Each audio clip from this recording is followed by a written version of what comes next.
Muy buenas noches, estimados amigos de Punto Crítico por Onda Digital Perú, su programa de análisis de temas económicos, políticos y sociales a nivel nacional e internacional, que se transmite por este canal y sus redes asociadas todos los martes a las 7 de la noche. Y hoy, martes 3 de enero del año 2023, estamos con ustedes en vivo para comentar la coyuntura política y económica. En primer lugar, desearles a todos que hayan recibido un feliz año, que sea un año en el que podamos en el Perú recuperar un poco la paz, recuperar la tranquilidad, retomar el proceso de inversión y crecimiento, bastante lesionado en los últimos 2 años, razón principal por la cual en este momento tenemos un problema serio de empleos, de inflación y también un problema de casi cero inversión. Me refiero a la inversión privada, que es el motor de la economía de un país. En este caso, el año 2022, que fue el año que terminó, fue un año muy difícil para el mundo, pero para los peruanos todavía fue mucho más difícil, porque a los problemas que el mundo tuvo y que también nos hicieron sentir su peso, se agregó la crisis política, la todavía difícil salida de la crisis sanitaria, los problemas de lentitud en la recuperación del empleo y la inflación, que es el peor de los impuestos, porque la inflación afecta a todos sin preguntar quiénes son. Es cierto que la inflación afecta a los que más tienen y a los que menos tienen, pero los que menos tienen son los que menos posibilidad tienen de guarecerse de la inflación, de cubrirse, de alguna manera tratar de defender el poder adquisitivo de su dinero.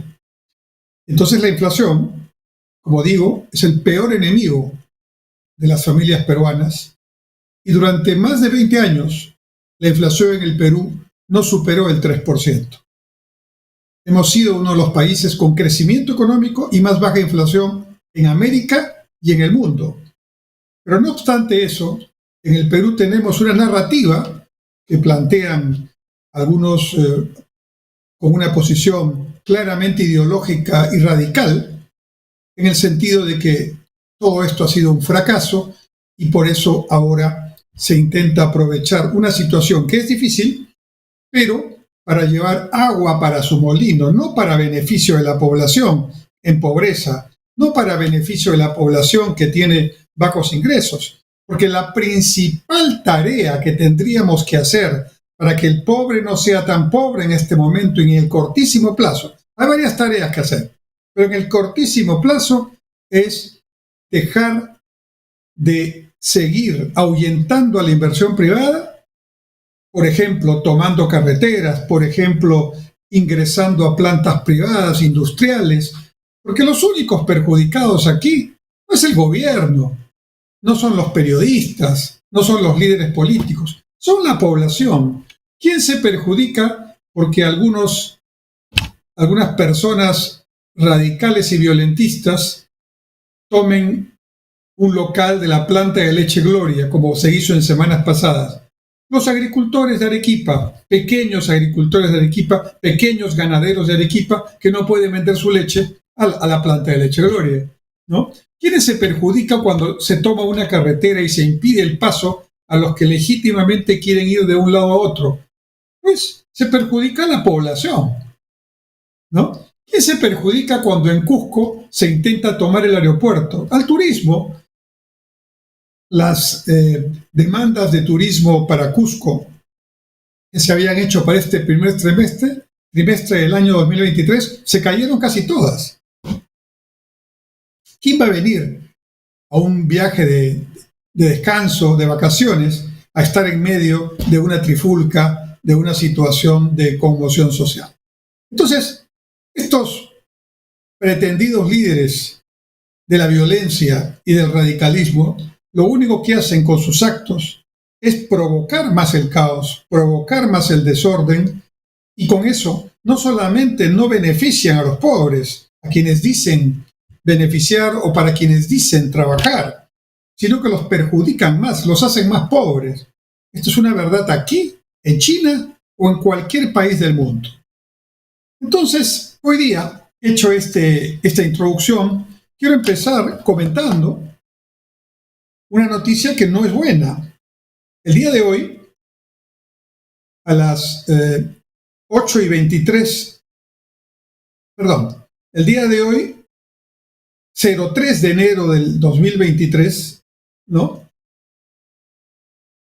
El jefe de Inteligencia Nacional, o sea, el director de la Dirección de Inteligencia Nacional, DINI, el coronel del Ejército en retiro, Juan Liendo O'Connor, que había sido nombrado por la presidenta Dina Boluarte como director de Inteligencia Nacional, ha presentado ante la presidenta su renuncia irrevocable.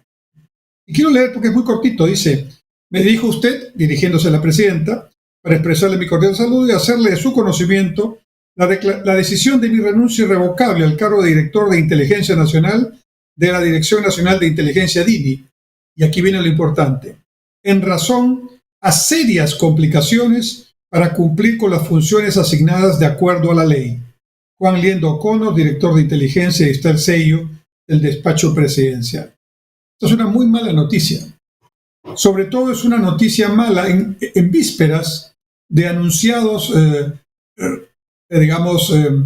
actos violentistas, sobre todo en el sur del Perú, ¿no? Que amenazan nuevamente con tomar carreteras, con crear el caos y crear la violencia, e incluso propiciar la muerte de peruanos que van a protestar pensando que están haciendo su legítimo derecho de protesta, pero empujados por estos que no aparecen en la primera fila, sino que están atrás, escondidos, ¿no es cierto?, terminan heridos o terminan incluso con muertes que están en investigación en este momento.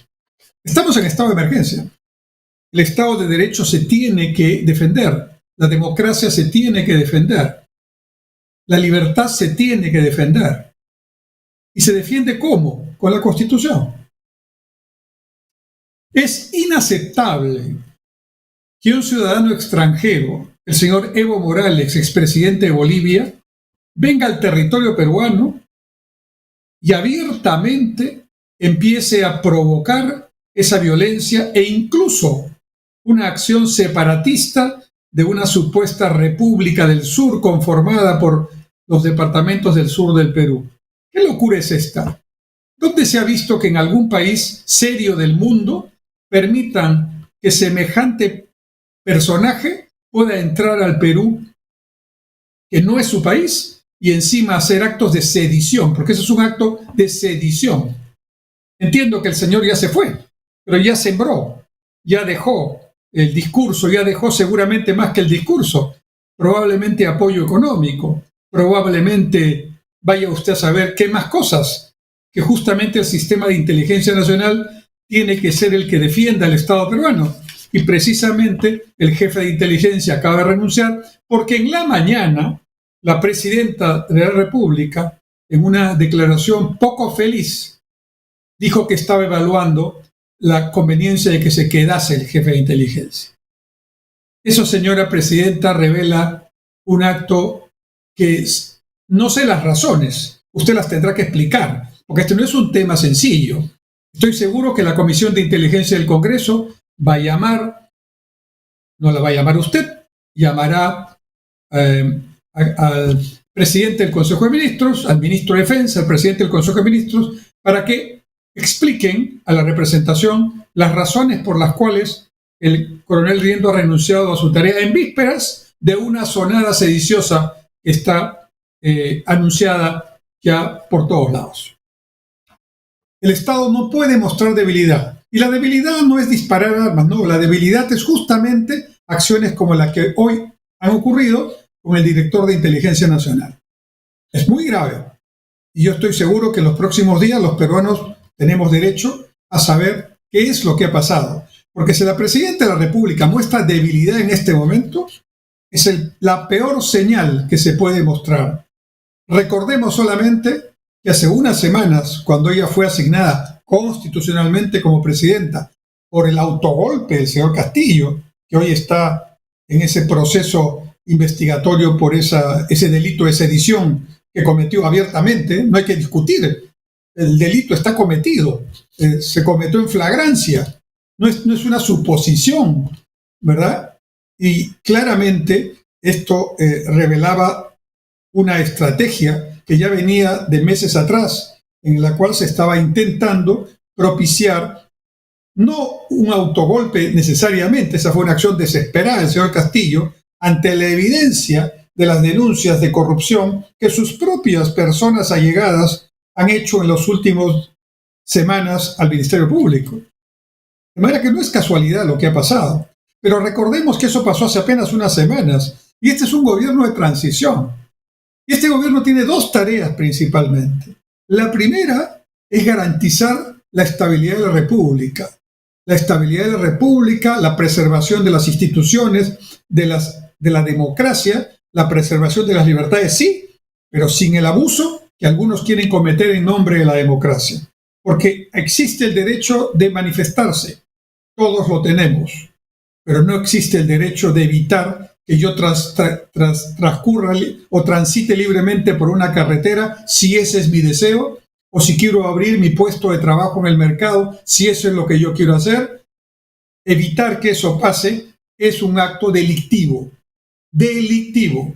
Y la Constitución tiene que defenderse porque la Constitución es nuestra arma. La Constitución es el arma en la democracia. No estamos en una dictadura. Eso es lo que pretenderían quienes promueven la violencia, crean el caos, se engañan y generan este tipo de situaciones.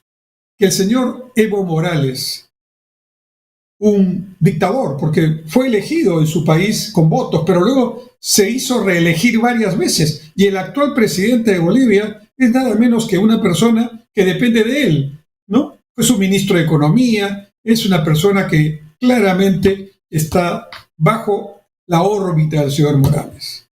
Y el señor Morales, junto con otros gobiernos que buscan, tipo Venezuela, tipo Cuba, tipo Nicaragua, que buscan crear el caos para llevar agua para su molino, para un supuesto socialismo del siglo XXI, que no es otra cosa que una palabreja.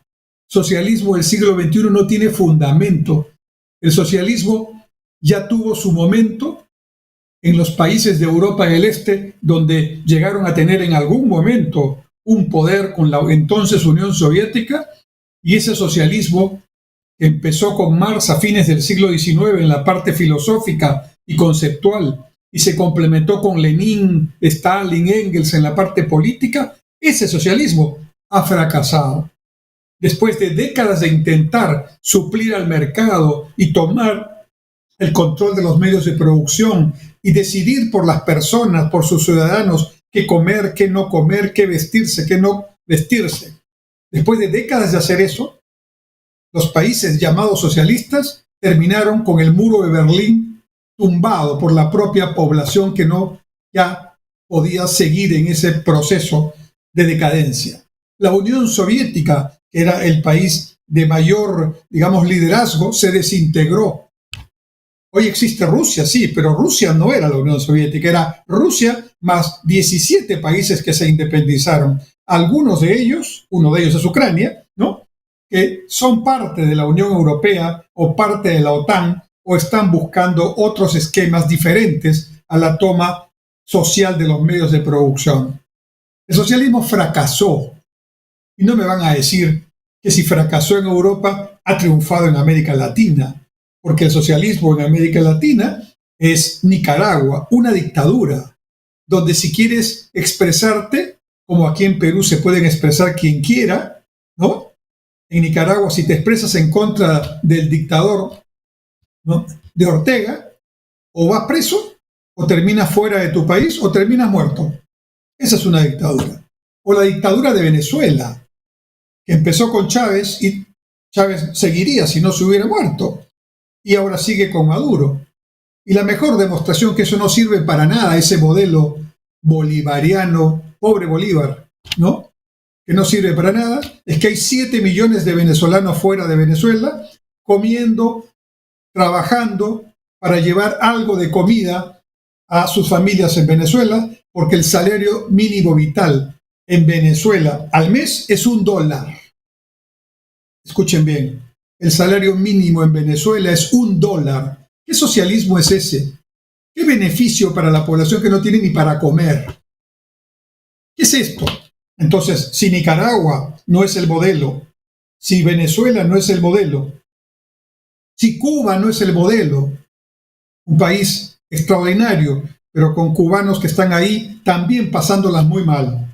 Y Bolivia, que es un modelo de éxito, un modelo de éxito democrático, donde el narcotráfico está desarrollado en todo nivel, donde para aquietar, para sellar o silenciar la voz de un opositor que es el gobernador de Santa Cruz, no han tenido mayor forma de hacerlo que apresarlo y acusarlo de no sé de qué despropósito.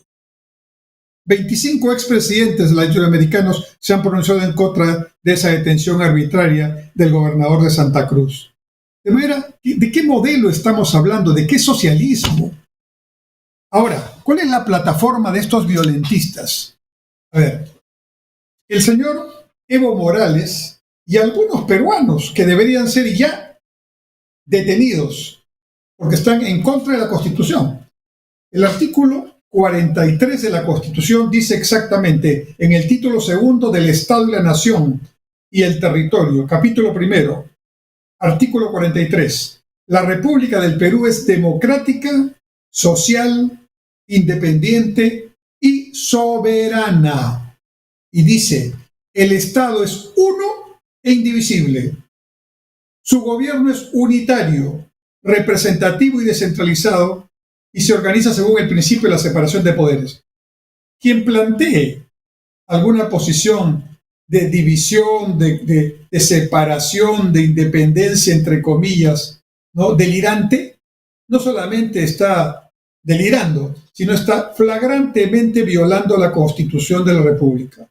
El Estado no puede estar con los brazos cruzados mientras eso ocurre. Y la población tiene que estar alertada.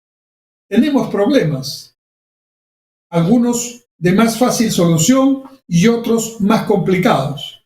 Pero ninguno de esos problemas se va a solucionar con discursos facilistas, demagógicos y populistas como los que escuchábamos todos los días en los últimos 2 años, primero con el señor Castillo como candidato y luego con el señor Castillo como presidente. ¿Qué medida concreta hizo el señor Castillo en nombre de los pobres? ¿Qué medida concreta? Dijo, es un maestro, ¿verdad? Por lo menos debió aprovechar su capacidad de ser maestro rural. ¿Qué medida dio en la educación? Una. Sí, dio una. ¿Saben cuál? Legalizó el funcionamiento de otro sindicato de educadores, un sindicato de educadores prosenderista, para que le haga, digamos, la contraria política al Sindicato Único de Trabajadores, que es de otra tendencia a izquierda. Eso es lo único que hizo en educación. ¿Qué hizo en salud? Retrocedimos en el proceso de vacunación. ¿Qué hizo con respecto a la salud preventiva? Nada. ¿Qué hizo en infraestructura para los grandes proyectos que necesita la población para salir de la pobreza? Nada. Este año, que no es producto de este gobierno de transición, sino fundamentalmente de ese gobierno fallido del señor Castillo. Este año se han devuelto miles de millones de soles de la inversión pública no ejecutada por incapacidad. Por incapacidad. Y eso hay que decirlo claramente. Como se ha recordado en un segmento anterior, en un programa anterior en este mismo canal, la importación ya es una fantasía, ya parece una cuestión de diversión, una nota humorística. 4 veces intentó el gobierno de Castillo importar urea y la cuarta, esta última, ya se cayó también. ¡Qué incapacidad! ¡Qué incapacidad! Además de hechos de corrupción que están en proceso de investigación. Entonces, ¿cuál es la plataforma de estos violentistas? ¿Cuál es la plataforma de estos radicales que plantean esta ideología? Dicen primero, elecciones ya. Quieren hacer elecciones ya. O sea, quieren hacer elecciones sin cumplir la Constitución. Hasta el momento, todo lo que ha pasado en el Perú en estas últimas semanas es estrictamente siguiendo la Constitución. El señor Castillo incumplió un artículo de la Constitución que señala claramente que él no puede cerrar el Congreso porque le da la gana. Lo cerró, lo intentó cerrar, no tuvo el apoyo de nadie y consecuentemente cometió el delito y vacó, se auto-vacó. Así de sencillo. ¿Qué más? ¿El señor Castillo tiene algún alegato, alguna defensa de eso que hizo? No. Y ha cambiado de abogado 9 veces, incluido uno último que era un sentenciado por terrorismo que le estaba haciendo de abogado hasta hace unos días. Más evidente no puede ser. Entonces, elecciones ya no es otra cosa que una trampa. Mínimamente, para hacer una elección que no sea un chiste, que no sea una broma, se necesita todo un calendario que tiene como mínimo un año. ¿O qué? ¿O queremos hacer elecciones con los mismos partidos que hay ahora, con los mismos procesos poco transparentes que hay ahora? No, no debemos ceder a esa trampa que quieren poner en la agenda estos violentistas. El proceso de elección sí tiene que ser adelantado. Eso es una realidad. Desde que el señor Castillo asumió el poder ya era claro que el señor Castillo no iba a terminar su periodo. Él mismo se disparaba los pies todos los días. No es cierto que él llegó a esa situación por la oposición, porque era un maestro rural que no lo daban la importancia. No, llegó a esa situación por su incompetencia, por su incapacidad, por no tener un plan de gobierno, como lo he demostrado varias veces en este programa, y por solamente tener una frase: cambiemos la Constitución. Entonces, elecciones ya es una trampa. Ya se ha determinado en primera votación en el Congreso, siguiendo estrictamente la Constitución, que la elección se hará el siguiente año. ¿No es cierto? Y eso implica cumplir un proceso mínimo de 12 meses para que se abra el proceso electoral, se convoquen las elecciones, se hagan democracia interna, se cierre el padrón electoral, se verifique que los que son y no están fallecidos. Es decir, no podemos nosotros hacer elecciones con padrones que no sabemos si son ciertos o no. ¿Qué es esto? Tiene que ser una cosa seria, porque queremos salir de la situación en la que estamos, no meternos en problemas mayores. Ahora bien, ¿qué más dicen estos violentistas? Que inmediatamente renuncie la presidenta Boluarte. ¿Por qué? Porque ellos lo piden, ¿no? La presidenta Boluarte está ahí porque era la primera vicepresidenta. No había segundo vicepresidente, porque el segundo vicepresidente en la fórmula de Castillo, de Perú Libre, era Cerrón, y Cerrón fue inhabilitado por el propio Jurado Nacional de Elecciones, antes de la elección.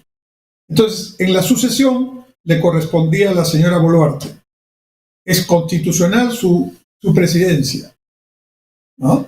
Y entonces, que imita a la señora Boluarte, ¿qué significaría?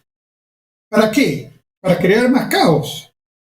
¿Para llevar agua para su molino? No. Si dimite la señora Boluarte, como no hay otro vicepresidente, escuchen bien, tendría que asumir inmediatamente el presidente del Congreso en funciones, que es el señor Williams, el general Williams, y tendría que inmediatamente convocar elecciones nuevamente, ¿no es cierto? Para que se vayan todos, ¿sí? Pero es igual que lo que va a hacerse ahora, solo que estaríamos generando un nuevo caos y ya está de más decir, estaría complicando más las cosas antes que solucionar. ¿Y qué más dicen? Cambio de la Constitución, constituyente ya. Hagamos un debate, a ver, ¿qué artículos de la Constitución quieren cambiar? Yo les aseguro que los que dicen que quieren cambiar la Constitución ni siquiera la han leído. Uno de ellos era el señor Castillo, cuando ejercía la presidencia. Cuando se le preguntó en las pocas veces que tuvo alguna entrevista periodística, ¿y qué artículo de la Constitución quiere usted cambiar? Bueno, yo quiero que la Constitución cambie porque quiero que la educación esté disponible para todos. Eso dice la Constitución. Entonces, si va a poner eso, no tiene que cambiarla, tiene que cumplirla. Y para eso no hay que cambiar la Constitución, hay que tener una buena ley general de educación, una buena estrategia de educación. ¿Qué más dijo Castillo? ¿No? Bueno, quiero cambiar la Constitución porque de esa manera podemos tener una salud que sea realmente de calidad para todos. También la Constitución dice aquí que la salud es un derecho, la salud pública, y el Estado tiene la obligación de venderla, pero obviamente no se cumple porque eso es algo que hay que corregir. Pero no hay que cambiar la Constitución para eso, hay que cumplir la Constitución. Algunos parlamentarios de Perú Libre, intentando explicar lo que ni siquiera han estudiado, hablaban de cambiar el artículo 58 de la Constitución, que habla de una economía social de mercado, por una economía estatal de mercado. No existe en ningún país del mundo esa economía, solo en la cabeza de estas personas. Pero además, ¿qué supone eso? Que el Estado va a ser dueño de los medios de producción, que va a expulsar a la inversión privada de mayor manera, a la que ya ha sido expulsada o ahuyentada. No, nosotros ya pasamos por eso. Quienes tenemos ya algún recorrido con más de 50 años, sabemos que eso ya se hizo en la década del 70. Así que, por favor, no vengan a inventar la pólvora ni vengan a engañar, porque están engañando. Entonces, todos estos planteamientos que se dicen que son la plataforma de lucha son solamente pretextos para seguir en violencia, para seguir generando el caos, porque lo que quieren es eso, violencia y caos. Y el Estado tiene que defenderse. Y el Estado tiene que defenderse con la Constitución en la mano. Y los violentistas tienen que ser ubicados, detenidos e investigados. Los que marchan pacíficamente no, es su derecho. Pero el que toma una carretera, el que incendia una comisaría, el que pretende tomar una institución pública o un aeropuerto, está haciendo un acto de terrorismo o de sedición. Y ambos son delitos muy graves que requieren inmediata acción de las instituciones públicas. Vamos a hacer un alto y volvemos en el segundo segmento de nuestro programa.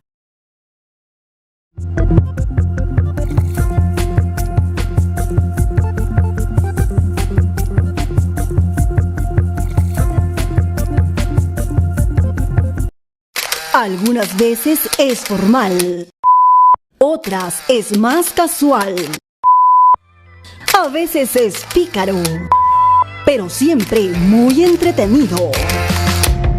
Por fin es hoy, con Hamilton Segura, por Onda Digital Perú, canal 18.4, también por Cable Más, canal 791 y por Facebook.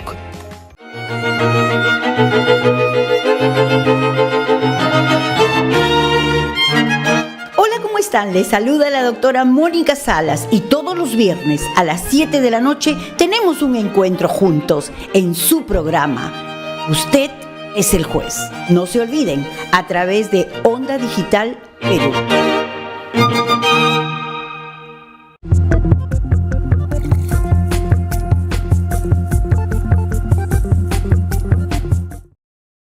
Volvemos al punto crítico y en este segundo segmento vamos a hablar de la economía mundial.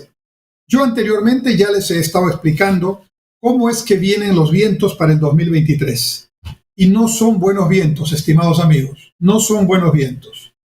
Miren, el mundo que está globalizado, donde las cosas que ocurren en un lado afectan al resto y viceversa, no espera que, por ejemplo, en Perú se solucionen los problemas que estamos conversando. No, el mundo tiene sus propios problemas, su propia problemática y es muy compleja. Entonces, no solamente los problemas que tenemos en el Perú son complicados porque tienen un componente político, ideológico, un componente sanitario, un componente educacional y de valores, diría yo, muy importante, un componente económico, sino porque además viene un contexto internacional que complica la cosa para todos. Voy a tratar de explicarlo de manera muy sencilla. Cuando en una familia uno empieza a gastar más de lo que recibe como ingreso corriente, hay dos posibilidades. O ese gasto mayor es financiado con algún préstamo que hacemos de algún amigo, de algún familiar, o si tenemos acceso a algún crédito, tomamos el crédito, o si no podemos tener ese dinero y no tenemos otro ingreso, vamos a tener que restringir nuestro consumo. Pues en 2023 estamos entrando muy posiblemente ya, lo subrayo el muy posiblemente, a una situación de recesión mundial. ¿Por qué? Bueno, esto ha sido en realidad un tema que no viene de ahora, viene de antiguo. Ya en el año 2008, 2009, 2010, la economía mundial había mostrado debilidad en la famosa crisis financiera de esos años, que empezó en los Estados Unidos, pero terminó en todo el mundo. Esta parece ser una crisis más estructural, la que se viene, porque en esa oportunidad, esa crisis financiera se logró amainar porque los estados entraron a subsidiar, a cerrar las brechas generadas en esa burbuja financiera que se hizo en Estados Unidos y luego en Asia y en Europa también. Por ejemplo, se evitó que quebraran bancos porque el Estado entró con dinero del Tesoro Público a cubrir las malas deudas de los bancos, con lo cual se evitaron las corridas, se evitó la quiebra, que hubiera sido terrible para el mundo, ¿verdad? Pero no se solucionó el problema. ¿Y cuál es el problema que ha estado ocurriendo en los últimos 20 o 30 años en la economía mundial? Que un buen número de países, yo diría que una gran cantidad de países, ha financiado su mayor gasto con deuda. Curiosamente, no le pasa a Perú. Perú tiene un nivel de endeudamiento bastante prudente, que no es mayor al 40% de su Producto Bruto Interno, por ahí, un poquito más, 40 y tantos por ciento de su Producto Bruto Interno. Pero en otros países de América Latina e incluso en países industrializados, las deudas llegan a 80% del PBI, 90% del PBI. Los más jóvenes no recordarán, porque no estaban todavía, que en la década del 70 hubo una gran crisis de la deuda. En los años, a fines de los 70, principios de los 80. ¿Qué pasó? En los 70 hubo excesos de dinero en Europa, en la zona de los países exportadores de petróleo, en Asia, y esos dineros no pueden estar ociosos, tienen que colocarse. Entonces se alimentó una velocidad de préstamos que no estaban bien, estudiados, y se prestó a todo el mundo. Todos tomamos préstamos, Perú incluido. Tomamos préstamos que en ese momento tenían 10 años de gracia, tasas de interés muy bajas, y eso correspondió a la época del gobierno militar en el Perú. Pero le ocurrió a todos los países de América Latina y de otros continentes. Nos endeudamos un montón, sin pensar cómo íbamos a pagar cuando esos 10 años de gracia terminaran. Bueno, esos 10 años de gracia terminaron en la década del 80. Pero además que había terminado la gracia y que ya había que pagar el principal y los intereses habían subido por los temas de inflación. Entonces teníamos un problema muy complicado, una deuda muy grande, mucho más grande de lo que se había pensado, y una imposibilidad de pago. Porque los países, ¿cómo pagan sus deudas? Con sus exportaciones, que son las generadoras de divisas. Y las divisas por exportaciones no alcanzaban a pagar ni el 10 ni el 20% de lo que había que pagar como servicio regular. Esa crisis tomó una década solucionarla. Y tomó a una generación, porque Perú incluido, en la década del 80 nosotros tenemos problemas de hiperinflación, problemas vinculados al senderismo y a la violencia política que algunos ya olvidaron, ¿no? Y algunos no conocen por ser muy jóvenes, ¿no? Y una situación también de dificultad productiva que en buena parte fue generada por este disloque entre oferta y demanda con este mayor endeudamiento en la década anterior. Perú no está en esa situación ahora porque en los 20 años anteriores se ha trabajado prudentemente las finanzas públicas. Pero el mundo sí está en ese problema. Entonces, una de las características que va a tener esta crisis de recesión que ya todos hablan este año es que se da con un gran nivel de endeudamiento. No solamente los países en desarrollo, que tradicionalmente son deudores, sino también de los países desarrollados que también se han endeudado y han vivido un nivel de gasto por encima de su capacidad de ingreso, como lo explicaba hace un momento. Esa es la primera característica de esta crisis. Pero la segunda característica es que, como la guerra entre Putin, entre Rusia y el dictador Putin, ¿no?, con Ucrania, es una guerra que se hace en una zona donde es crucial para el abastecimiento energético y de alimentos europeo y mundial, esto ha afectado al mercado mundial de alimentos y al mercado mundial energético, petróleo, gas, etc. Y eso nos ha afectado a todos y ha llevado al mundo a tener hoy día un problema de alta inflación. Nosotros mismos en este momento tenemos buena parte de la inflación que tenemos en este momento, que es alrededor del 8,5% anual, se debe a este concepto de impacto externo y a los problemas de inestabilidad política que ya comentamos en el primer bloque. Entonces, todos los países del mundo están con altos niveles de inflación. El Perú tiene 8 y pico por ciento de inflación promedio, porque la inflación de alimentos, que es la inflación de los pobres, está en 14%. Y eso es lo que está sufriendo la gente en este momento. No se va a solucionar eso tomando una carretera o incendiando un ministerio público. No, eso se soluciona creciendo, reactivando la producción, haciendo que vuelva a girar el aparato productivo con más inversión. Y la inversión necesita tranquilidad, estabilidad, reglas de juego claras, no violencia, no demagogia, no carreteras con violentistas. Entonces, lejos de solucionar los problemas que en lo constitucional no se pueden hacer como dicen los violentistas, y en lo económico no solucionan nada, sino que lo empeoran, este tema mundial nos agarra a nosotros a contrapié. No estamos en el mejor momento para que venga una crisis mundial que, repito, tiene un componente de alto endeudamiento, un componente de alta inflación, que en parte está asusada, digamos, no asusada, pero avispada, digamos, también por esta incapacidad que ha mostrado el mundo a través de sus bancos centrales de, subiendo las tasas de interés, bajar la inflación. Es decir, las tasas de interés han subido como debe hacerse en una situación de este tipo, pero la inflación no ha cedido como debía ceder. Entonces, el incremento de las tasas de interés está generando problemas productivos y de consumo, porque los créditos se hacen más caros para el crédito al consumo y para el crédito al empresario. Y entonces ahí vendría el tercer factor. El primero, la deuda; el segundo, la inflación; y el tercero, la recesión. Esta combinación de elementos crea una situación muy complicada, que está haciendo ya que, por ejemplo, China, que ha sido en los últimos 30 años un motor de la economía mundial, esté creciendo a un ritmo muy por debajo de lo como crecía anualmente hace 10 años. China era una economía que crecía a 2 dígitos y ahora está creciendo a 1, y eso con problemas serios para contener la pandemia que todavía no se ha solucionado allí. Están en estos momentos en un nuevo brote que ojalá no se convierta en una nueva ola mundial. Ya algunos países asiáticos están tomando precauciones para los vuelos que vienen desde China, para analizar y evaluar si vienen ya con alguna nueva variante Omicron, una subvariante Omicron, ¿no? Y eso sería un drama para el mundo.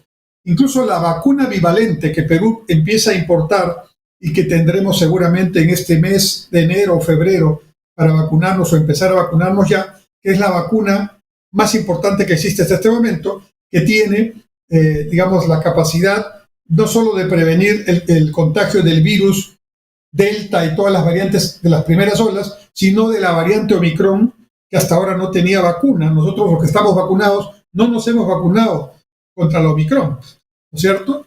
Entonces, la bivalente tiene la capacidad de hacer esta doble tarea. Pero si surge una nueva cepa, que es lo que están tratando de averiguar si está pasando, pues ahí tendríamos que ver ya una vacuna todavía más poderosa, y todo eso genera un problema porque dificulta la posibilidad de reactivar la economía, dificulta la posibilidad de salir de esta crisis que se avecina a nivel mundial. Entonces, estimados amigos, mal momento en el Perú para estar desunidos, para estar en acciones violentistas que no llevan a nada, en discursos inútiles que, es cierto, utilizan el malestar de la gente para llevarla a la gente a protestar. Pero lo que no sabe mucha de la gente que sale a protestar es que ellos están disparando al pie, en el sentido literal, en el sentido de que están haciendo con esas acciones que haya menos producción, que haya menos consumo, que haya menos inversión, no se está bajando la inflación, sigue alta y esto está configurando una situación que no es la mejor para recibir un golpe de fuera, un golpe de la economía mundial. ¿Cómo nos recibió la crisis de la economía mundial de 2008, 2009, 2010? Creciendo, con una inversión que iba a 2 dígitos en el Perú y con un crecimiento anual que bordeaba el 7%. ¿Y cómo respondió Perú al crecimiento, a la crisis internacional del año 2009? Creciendo 9% el 2010. Así estaba el Perú en esos años. Y yo puedo dar fe que no había un solo trabajador de construcción civil sin trabajo. Había pleno empleo en construcción civil por toda la cantidad de obras que había en el territorio nacional. Y cuando los exportadores en época de cosecha estaban en los valles de la Libertad, de Lambayeque o de Ica en cosecha, no había una sola persona que estuviese sin trabajo porque son grandes generadores de empleo. Pero claro, como hay poco estudio, hay mala educación en el Perú, a veces se dice a la gente con engaños que ese crecimiento no fue bueno porque se mantienen los pobres. Y no les dicen que los pobres en el año 2000 eran el equivalente a más del 54% de la población. Y esa misma pobreza en el año 2019, antes de la pandemia, bajó a 20%. Bajar 30 puntos la pobreza no es casualidad, no es el azar, no es un engaño, es cifra, dato, evidencia concreta. Lo único que baja la pobreza es el crecimiento y lo único que genera el crecimiento es la inversión privada y pública, pero sobre todo la privada. Y para que haya inversión grande, pequeña, nacional o extranjera, tranquilidad, reglas de juego claras, no violencia, no caos, no incertidumbre. Y para que la pobreza siga disminuyendo, si ya recuperamos el crecimiento, porque todavía hay una pobreza que no reacciona frente al crecimiento, lo cual es un problema real, la solución no es incendiar la pradera y tomar carreteras. La solución es que el Estado, no la empresa privada, con los impuestos que genera la empresa privada, haga buena educación, haga buena salud pública, haga buena infraestructura de agua, desagüe, caminos, carreteras y irrigaciones, haga buena justicia, haga buena seguridad ciudadana, y esas tareas que son del Estado no se están haciendo bien. Pero se equivocan de enemigo, pues, ¿no? Dicen que el enemigo es la empresa privada, dicen que el enemigo es, digamos, la derecha. No creo que sea tan poderosa la derecha aquí. Aquí lo que existe es una tremenda desinstitucionalización de nuestro querido Perú, que hay que fortalecer, hay que cambiar esta situación y hay que volver a poner al Perú en una condición de crecimiento, de inversión y de lucha contra la pobreza, pero con seriedad, con datos, con políticas que realmente sean las que van a sacar de la pobreza y no discursos, engaños o fake news en las redes sociales. Volvemos en un momento en la última parte de nuestro programa.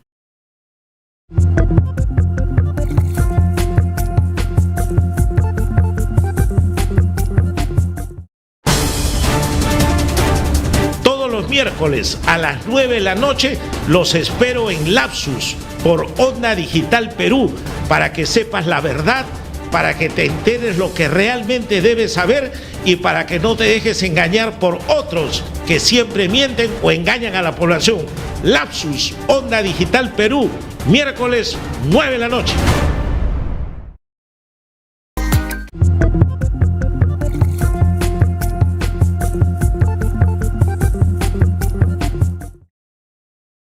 Y quiero dejar para el final un tema que a veces se utiliza para denostar al que no le gusta escuchar. En democracia, si no te gusta escuchar lo que estás escuchando, da argumentos, plantea contraargumentos. El señor Cornejo no está diciendo la verdad porque ese artículo de la Constitución lo ha leído mal, no dice así el artículo 43 de la Constitución. No, el señor Cornejo no está hablando la verdad cuando dice que la pobreza se ha reducido 20 puntos o 30 puntos entre el 2000 y el 2019. No, eso no es verdad. Aquí están otros datos. Como no pueden decir eso, entonces solamente tienen calificativos. Pero eso da solamente una demostración, incapacidad de poder argumentar y debatir. Cuando se ponen calificativos, y eso algunos radicales lo usan con mucha facilidad, le pones epítetos, ¿no? Y en nombre de estos epítetos se trata de denostar a la gente cuando se escucha algo que no te agrada. Por ejemplo, en nombre de la democracia dicen, vamos a defender la democracia, la auténtica democracia. ¿Y qué se quiere hacer con eso? Dictadura. O en Venezuela hay democracia. O en Nicaragua hay democracia. O en Cuba hay democracia. Si yo estoy errado, dígame, no, sí señor, en Venezuela hay democracia. Los 7 millones de venezolanos que han salido de Venezuela son unos locos. Salieron porque son antirrevolucionarios, han dejado abandonadas a sus familias porque son unos irresponsables. Dígame, el señor Ortega no es un dictador porque él trata bien a sus opositores. Él permite que tenga opositores, claro. En Cuba hay democracia, todo anda bien en Cuba, se respetan los derechos humanos. No, como no pueden decir esto, entonces usan la democracia, pero como caballo de Troya, porque en el fondo son unos grandes dictadores. Igualmente usan el tema de la corrupción. Dicen, sí, no, quien está hablando tiene corrupción, o quien está hablando no es exactamente un demócrata. En nombre de la corrupción y en nombre de la democracia se han cometido grandes crímenes. ¿Saben qué hay que hacer para luchar contra la corrupción en el Perú? Miren, les voy a dar algunos planteamientos concretos que solo se necesita tener decisión política y nada de discurso, y menos utilizar las redes sociales sin poner la cara para lanzar epítetos y calificativos. Primero, ¿saben cómo nos bajamos buena parte de la corrupción que está en todo lado, en la actividad privada, en la actividad pública? Primero, luchando contra el narcotráfico, que es el principal elemento corruptor en el Perú, y no haciendo lo que hizo Castillo, parar el tema de erradicación de cultivos de coca. Con el pretexto de ayudar a los cocaleros, las hectáreas de coca han aumentado y el narcotráfico, que es el principal corruptor en el Perú, ahí está, metido ya en el poder, metido ya con todas las instituciones. ¿Quiénes son los que manejaban las camionetas que trajeron a estos protestantes que vinieron del Brain para supuestamente defender al señor Castillo? ¿Quiénes eran? Dicho en los medios de comunicación, con las placas y los nombres de los dueños de los vehículos. Conocidas personas que están investigadas por narcotráfico en el Perú. Entonces, que hay una relación entre el narcotráfico, el senderismo y secciones de la política en el Perú, especialmente en algunos grupos radicales, no queda ninguna duda. Así que quieren combatir la corrupción. Ok, entonces vamos directamente contra el narcotráfico y la corrupción que eso supone. Segundo, queremos combatir la corrupción. Muy bien, pues, pongamos una cláusula de probidad en cuanto a contrato hace el Estado. ¿Contrato grande o contrato pequeño? ¿No? No solo el contrato grande, porque la corrupción del día, como la que hemos visto abundantemente en el gobierno del señor Castillo, es tan corrupción como la grande, ¿no? 1 sol o 1.000 soles o 1 millón de soles es lo mismo, es corrupción. Entonces, con cláusula de probidad, punto. Si hay una demostración de corrupción en ese contrato, el contrato queda invalidado. Y si no quiere la empresa o quien participa, no participe simplemente, ¿no es cierto? Y luego, este contrato permite al Estado poder desarrollar el proyecto y no pase lo que ha pasado con un gran proyecto, es el proyecto Gasoducto del Sur, que por estar vinculado a un problema de corrupción, hoy día en el sur peruano no podemos tenerlo. Y entonces, ¿quieren hablar de corrupción? Muy bien, apliquen el sistema ISO 37001 de lucha anticorrupción para todas las empresas del Estado. Se acabó. Para todas las empresas del Estado, para todas las instituciones, municipios, porque la corrupción en los municipios es altísima también. ¿Quieren luchar contra la corrupción? No hagan demagogia, pues. No hagan demagogia con la corrupción. ¿Quieren luchar contra la corrupción? Muy bien, entonces a quienes hacen compras en el Estado, que los investiguen de una manera proactiva, que Contraloría tenga el doble, el triple de recursos y que haga un control concurrente o simultáneo y no el control ex post cuando ya todo se acabó, cuando ya está hecho el delito. Dejen de hacer demagogia con la corrupción, porque la corrupción que está en la mente es la peor de las corrupciones. No quieren muchos que hablan de la lucha contra la corrupción o la lucha por la democracia, no quieren ni que no haya corrupción ni que haya democracia. Quieren todo lo contrario, que haya caos, que haya violencia, que el pueblo esté absolutamente desinformado, porque en medio de eso mantienen su mediocridad y sus pequeñeces. El Perú no se merece eso. El Perú no se merece eso y la gran mayoría de los peruanos estamos en otra situación. No somos los que decimos que el Perú está de maravillas, porque hay problemas serios que resolver, pero no se resuelven con los engaños con los que nos han estado tratando de desinformar y han pretendido imponernos, ¿no? Nueva constitución, que vamos a elecciones mañana, que renuncie fulano, que mañana sutano. Puras mentiras. Y el pueblo peruano ya se hartó de esas mentiras. Estimados amigos, que tengan una buena semana, que el Perú de estos días haga manifestar sus posiciones, como debe ser, democráticamente, con ideas, con argumentos, porque quien no tiene argumentos solo pone calificativos. Quien no tiene ideas solamente pone titulares. ¿Se acuerdan de ese titular? ¿No más pobres en un país rico?